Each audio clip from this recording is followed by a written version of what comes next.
Hi, this is Cruz, the Sober Guardian. In today's video, we're going to discuss the signs to look for to know if you are dealing with addiction or alcoholism.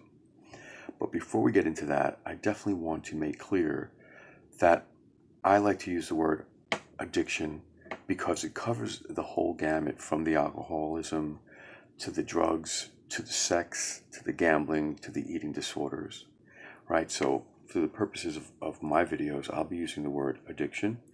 And also, when I say drugs, alcohol is a drug. So we'll be including that word as well. I like to keep things nice and streamlined. So addiction and drugs cover the full gamut for me. Or like anything that alters your mood or your mind. Any substance that does that. So that's a drug. So let's talk about the hallmarks. The things that are clear indicators that you're dealing with one of these issues. So here's the first one that I want to touch on. I'm going to touch on 4. The first one is you can't stop using, or you can't stop doing the behavior that's causing you problems. You want to, you've made all the promises in the world, you feel that you can do it, you've got willpower, you're going to do it this time, only to fail time and time again, over and over and over again. I myself have had that issue. I remember, wanting to stop, making resolutions, New Year's resolutions. Oh, I'm only going to do this one more time. I even threw away my substances in the toilet bowl, only to, within minutes, regret that I threw it away. So that is a paramount hallmark. The second one I want to discuss is your drug use over your responsibilities and your priorities. I definitely did that many times. I took money that I needed to do for something else for drugs. I didn't show up for work. I didn't care if you felt this way or that way. I mean, there's a lot of things that can display someone that is putting their substance usage above their priorities and responsibilities. The third one that I want to discuss is, as a result of your substance usage, do you find your life is becoming unmanageable? Examples are your job performance suffers. You're losing things like jobs, relationships, homes, finances. Your health starts to suffer.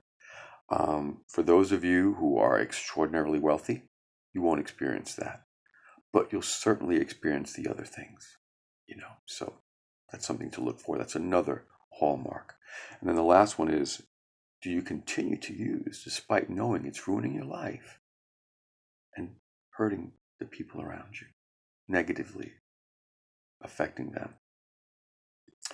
If that's something you do, then certainly you are displaying these hallmarks in your life. It's amazing how someone can continue doing the behavior knowing it's totally destroying them and the people around them.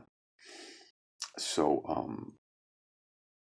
it's something very important to assess these things, to know if you're dealing with this type of issue so that you can address it.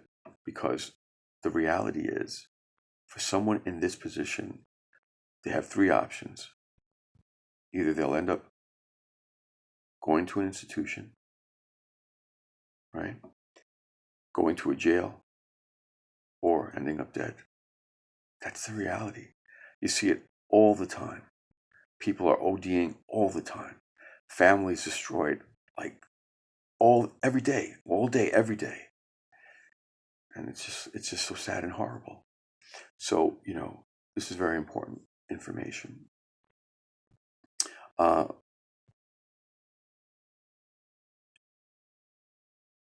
Back to, the 4th hallmark that you continue to use despite it's ruining your life. What I want to say is that, here's the other side of the coin. You got people who go out, they have fun, they're having a great time, and when the bar closes or whatever, they go home. They're not looking to continue the party.